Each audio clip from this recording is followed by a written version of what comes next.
Hola amigos, ¿cómo están? Nos da mucho gusto saludarlos. ¿No es así, Alejandro?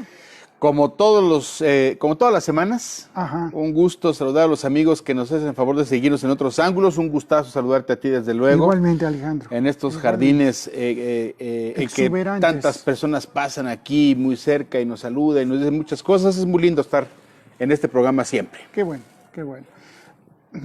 Bueno, como tú bien sabes, nos hemos puesto de acuerdo para hablar sobre la dimensión que tiene la crisis.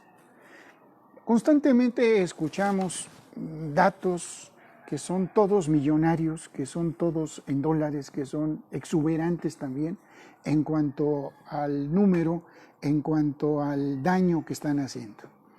Eh, por ejemplo, uno de ellos clarísimo es la gran pérdida que ha tenido Petróleos Mexicanos y de la cual hemos hablado. 590,000 millones de pesos en tan solo año y medio, en 18 meses. Esto es pues inasible para nuestras formas de ver el mundo. Hay otras personas que se han dedicado a evaluar el avión presidencial y decir el nuevo aeropuerto, el Naim en Texcoco, equivale a la pérdida de 490 aviones presidenciales. Y otros hablan de nuestra deuda externa, también haciendo el cálculo de lo que cabrían ahí los aviones presidenciales. Pero yo quisiera dar datos más accesibles para todo el mundo, datos con los que podamos realmente entender qué es lo que ocurre. Cada hora en México, Pemex pierde 257 millones de pesos. Lo vuelvo a decir, cada hora. Y esta emisión no dura una hora, dura muchísimo menos, así que usted puede calcular. Pemex pierde 257 millones. Pero la Comisión Federal de Electricidad, Alejandro, está perdiendo también por hora 52 millones de pesos. Es realmente un absurdo que grandes productores de lo que es la energía mexicana estén perdiendo. Cuando se habla de que estamos en recesión, habría que hacer una explicación de lo que es la recesión. Significa que el producto total de nuestra producción, llamado el PIB, Producto Interno Bruto, no ha crecido, sino que o se ha estancado o ha decrecido. Nosotros mexicanos llevamos ya 4 trimestres donde no hay crecimiento. Es decir, es una profunda recesión. Pero sigo con lo que sucede cada hora. 13,700 mexicanos pierden su empleo. 13,700 mexicanos están perdiendo el empleo mientras tú y yo estamos hablando. 256 mexicanos se están infectando por el COVID-19. Creo que con estos datos lo hacemos más accesible. 25 mexicanos por hora están muriendo debido a la enfermedad, debido a la pandemia, debido al COVID.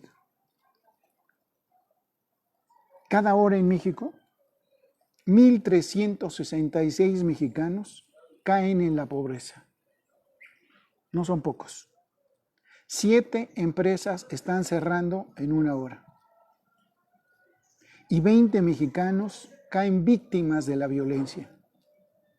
Por supuesto que podemos dar los números globales. Y cuando hablamos de muertos por violencia y muertos por la enfermedad, estos son mucho más de los que murieron en la explosión de Hiroshima y Nagasaki juntas. En una fueron 82 y en otra fueron 63,000. Los juntamos y son menos de lo que está pasando en México en tan solo 18 meses. Creo que con esto tenemos una dimensión más tomada en nuestra consideración humana que las puras cifras que acumulan números y números y números. Es pues una recesión inaudita, la que nunca se había tenido en ninguna de las épocas mexicanas. Llámese la independencia, llámese la revolución. ¿Qué te parece, Alejandro? Bueno, desolador el escenario que nos pintas. Yo veo este asunto en dos dimensiones. Pero no lo pinto yo, ¿eh? Bueno, el que nos compartes, el que se pinta en la nación y que nos compartes. Yo veo este tema en dos dimensiones. Uno, son los tres grandes temas que nos convocan en materia de crisis. Yo lo diría de la siguiente manera. Está la crisis económica, la crisis de salud y la crisis de seguridad. En los tres los datos son verdaderamente terribles, ¿no? Ya lo decías tú, por ejemplo, son, según la Universidad Nacional Autónoma de México, 1/4 de la población ya está en pobreza. 1/4 de la población. Y somos, grosso modo, 130 millones. 127, 130 millones En 130. de mexicanos, y ese es un dato verdaderamente terrible. Para poderle dar la canasta básica alimentaria a 32 millones de mexicanos se requieren 75,000 millones de pesos. 75,000 millones. Esa es otra de las dimensiones. En materia de seguridad, ya lo hemos dicho en otras emisiones de otros ángulos, 53,000 asesinados, es el número redondo que ha provocado el diseño de esta nueva estrategia de seguridad de la actual administración, 48,012 muertos por el COVID y 443,813 contagiados en el país. Entonces, bueno, ahí están los datos del problema que estamos viendo en materia de pobreza, en la economía, en seguridad y en salud. Ahora bien, esa es la primera dimensión que yo veo. La segunda es cuáles son los contrapesos para que las cosas puedan ponerse mejor. Si las cosas siguen como hasta hoy, el Ejecutivo de esta nación va a continuar con las mismas políticas. Hay que decir, por ejemplo, que la Suprema Corte de Justicia tiene bajo estudio el Tren Maya, el presupuesto 2020, la Guardia Nacional, la cancelación del aeropuerto de Texcoco, la Ley Orgánica de la Administración Pública, la Ley Nacional del Uso de la Fuerza Pública, la Ley Nacional de Extensión de Dominio, el decreto de militarización del país que propuso el propio presidente, están en cuestionamiento por el Poder Judicial de este país. Todo está cuestionado. Un poder legislativo totalmente asumido, cooptado por la Presidencia de la República. Si este asunto no cambia, que el único escenario que puede cambiar en el corto plazo es una nueva configuración del Congreso de la Unión, de la Cámara de Diputados, de la Cámara Baja, las cosas van a seguir exactamente igual. Si hay un contrapeso, puede haber una revisión de las cosas y a lo mejor me voy a ver como muy Porfirio Muñoz Ledo, parlamentarizar el país, que sería una cosa extraordinaria, podría darle una nueva ruta a la nación. Mientras las cosas sigan así, el problema, lo único que va a provocar es que se ahonde, que la cantidad de pobres se manifieste en cada lugar, y usted lo puede ver en cada semáforo por el que usted pasa, ya sea en el transporte público o en su vehículo particular.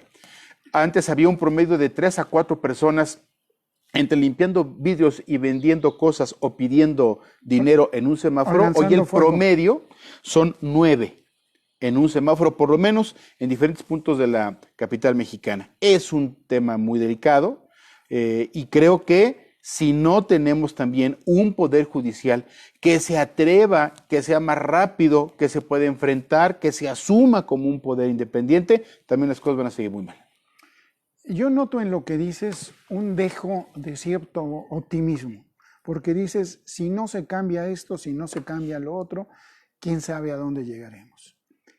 Y señalas que son las elecciones del próximo año lo que puede hacer cambiar las cosas.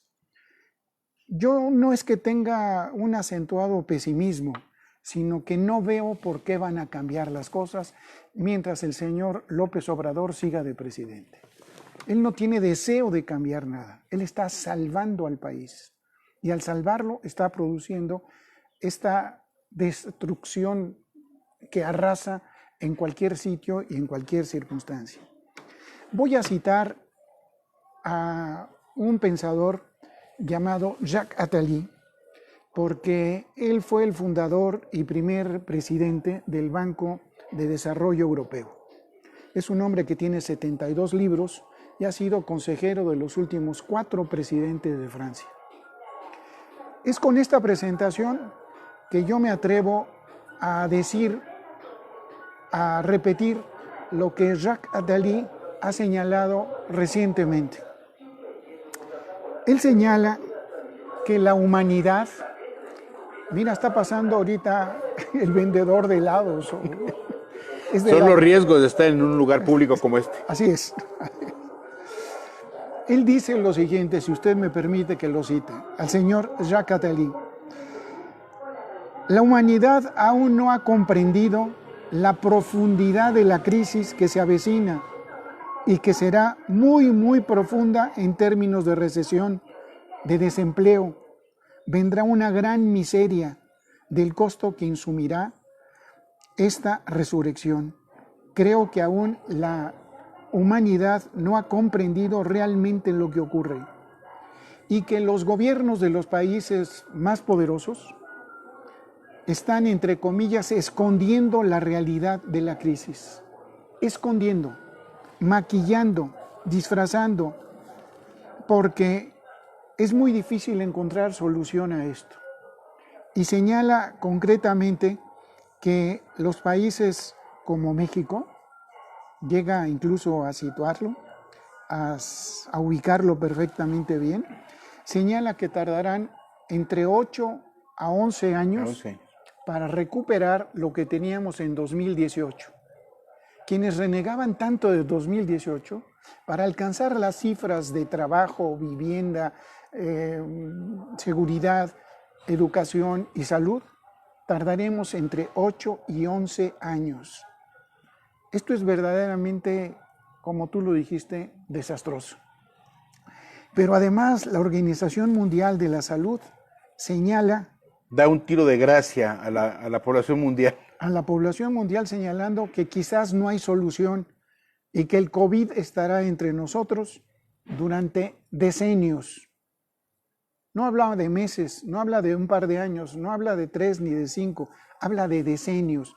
El presidente y director general de la Organización Mundial de la Salud. Esto es, en resumidas, muy resumidas cuentas, la profundidad que tiene una crisis que se nos ha vuelto un asunto cotidiano. Ya es normal que los diarios, que los noticieros de radio y de televisión señalen el número de contagiados. Sin que te cause ya ningún tipo de espasmo. Nada, no hay sorpresa.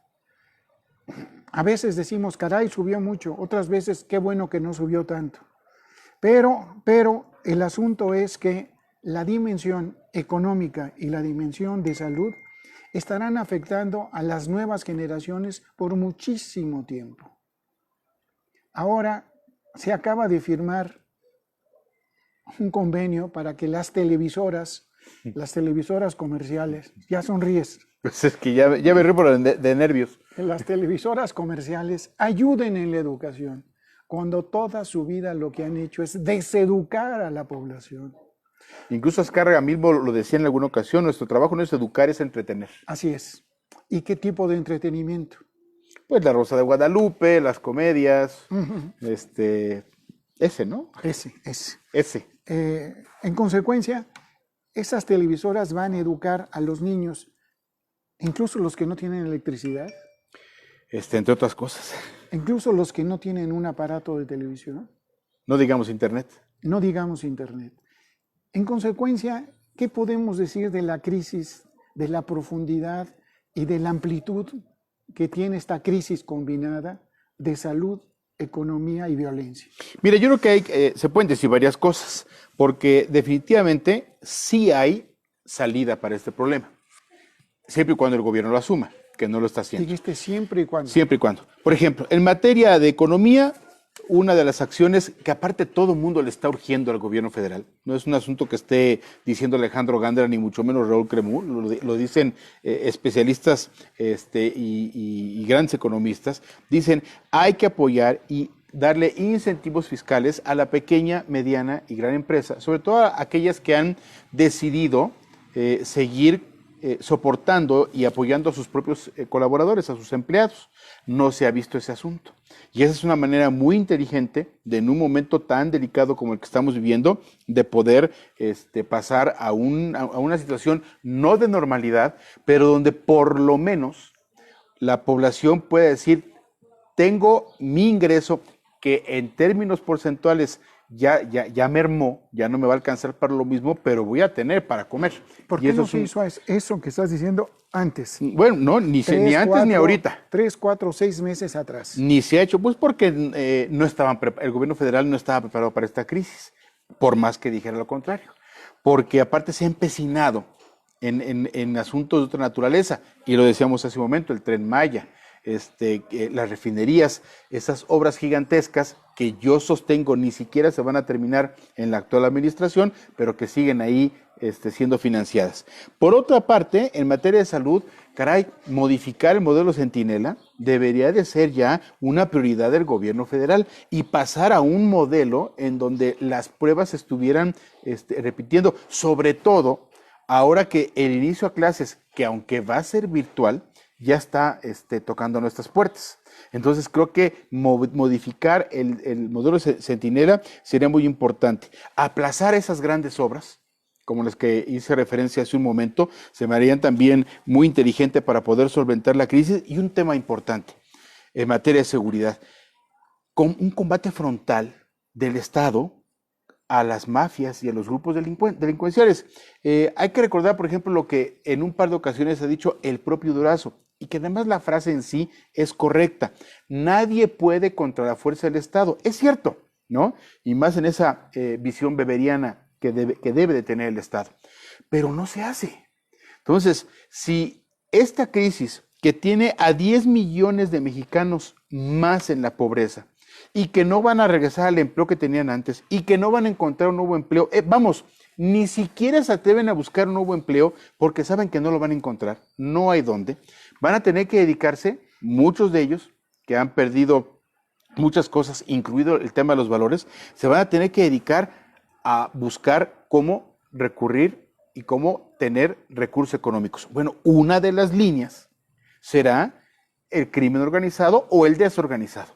Si no hay la sensación, como no la tenemos ahorita, de un Estado fuerte que reprima al gandalla, que baje al ratero de la combi, lo meta a la cárcel, que meta a la cárcel a los ovidios cuando ya los tienen atrapados, si no hay esa sensación, esa percepción, entonces las cosas van a tomar un cariz terrible, porque muchas personas con pocos valores, insisto, y arrinconadas van a decir, como en este país no te agarran y no te hacen nada, pues me voy a robar, pues asalto el Oxxo. Y después de ahí maduras a decir, quizás asalto un banco, y luego quizás quieres pasar al secuestro de una persona. Bueno, esa es la ruta del crimen en este país que hemos visto desde finales de los 70. Yo te sigo insistiendo, hay un dejo quizás sano de optimismo de tu parte, porque lo condicionas. Si no se hace tal, esto seguirá mal. Si no se gana por la oposición o se equilibra el Congreso, peor. Es correcto. Es decir, hay una parte condicional en tu argumentación. Sí. Esa parte condicional siempre se refiere a un cambio gubernamental. Por lo menos en el Congreso. Bueno, se refiere a cambios gubernamentales. En las distintas partes en que pudiéramos desglosarlo y los diferentes factores de poder. Es correcto. El hecho concreto es que eso no ha cambiado un ápice desde que el señor López Obrador llega al poder. No. No ha cambiado. Ni tiene por qué cambiar. Y da avisos de que no quiere. No tiene por qué cambiar, insisto, porque ya no importa el tratar de ver qué es lo que tiene en la cabeza para hacer actos verdaderamente suicidas, como es el derrumbamiento del aeropuerto, que era justamente la llave, el detonante para que hubiera mayor inversión. Se acusó de que había corrupción ahí. Nunca se demostró absolutamente nada.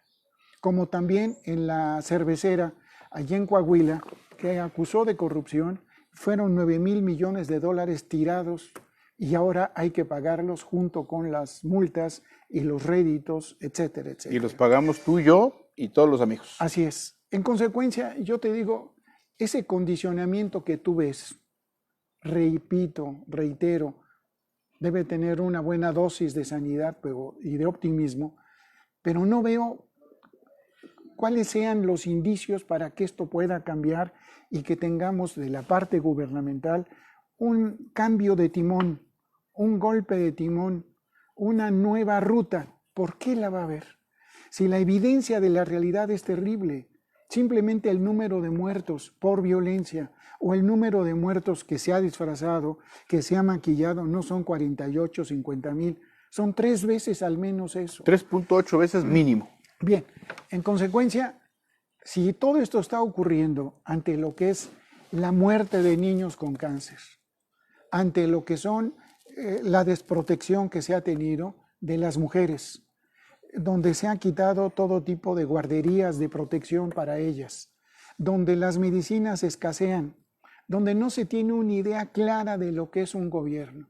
Entonces, ¿por qué? Yo te pregunto con mucha humildad, ¿por qué consideras tú que puede haber un cambio si se dan determinadas circunstancias? De aquí a que sean las elecciones falta mucho tiempo.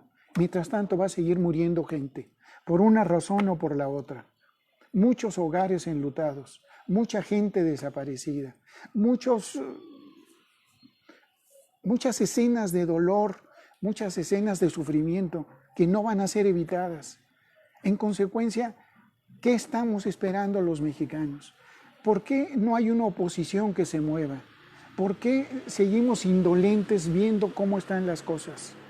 Y no hacemos absolutamente nada. Porque creo que también no debemos de esperar lo de la oposición, hay Raúl. Hay signos de protesta ciudadana, le hemos visto. Sí. Pero no podemos esperar de la oposición. Yo creo que también tiene que ver ya una organización ciudadana mucho más amplia. Diego Fernández Ceballos en alguna ocasión lo dijo: a este país no le hace falta partido, le hace falta sociedad, y tiene razón. La realidad es que hay indicios ya de grupos que se están organizando y que pueden dar la batalla. Van a tener que treparse, por lo menos para la siguiente, en un esquema de partidos, porque es la manera más adecuada de participar todavía.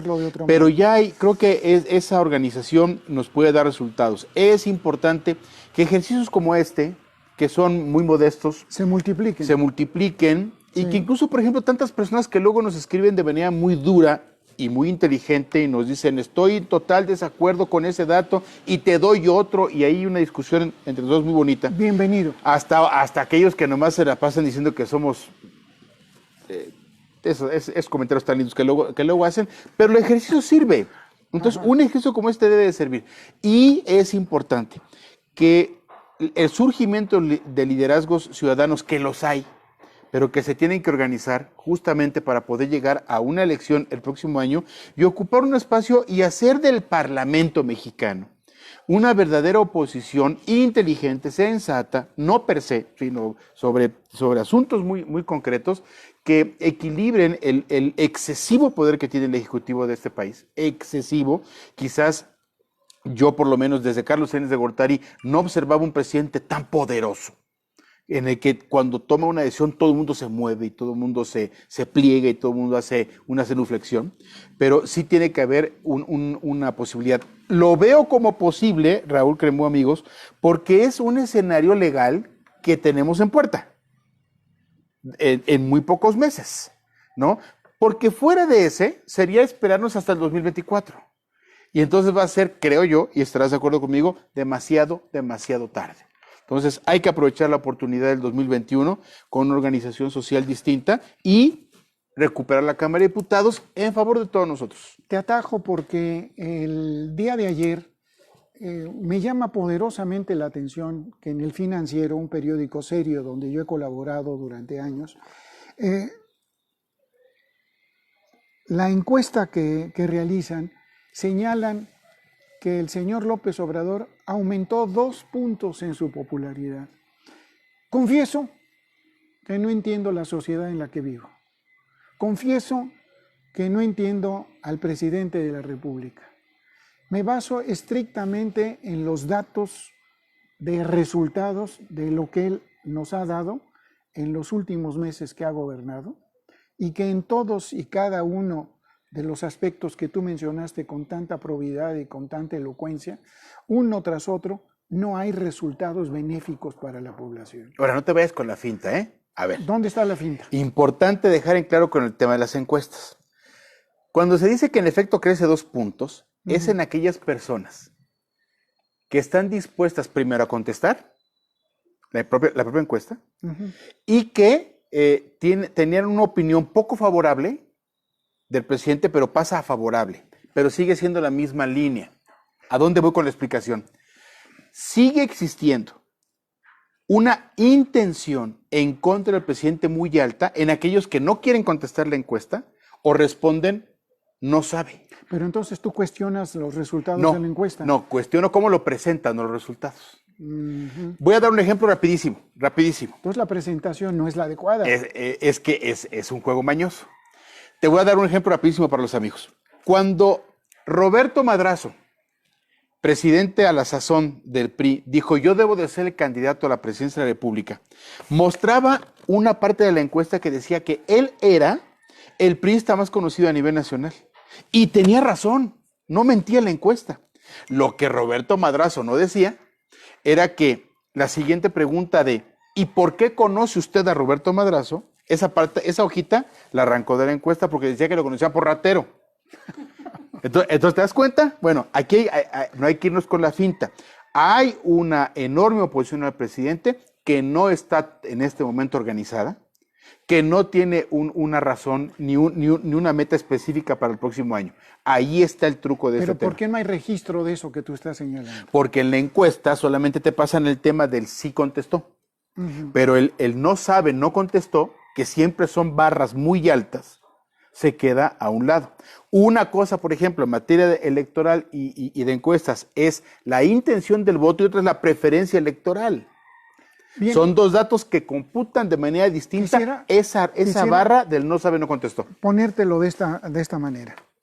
Vamos a suponer que la próxima encuesta señala que hay un 70% de gente que reprueba la acción gubernamental y específicamente la del presidente.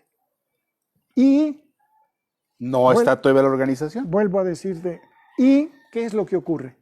Absolutamente nada, nada. Todavía no, pero bien dices que todavía falta tiempo. Bueno. Te la compro. Me acuerdo muy bien que en alguna ocasión alguien señaló durante la invasión nazi a los distintos países europeos lo siguiente.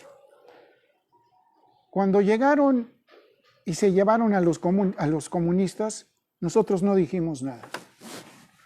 Cuando vinieron por los judíos, nosotros, blancos, famosos, titulados, con dinero, no hicimos nada.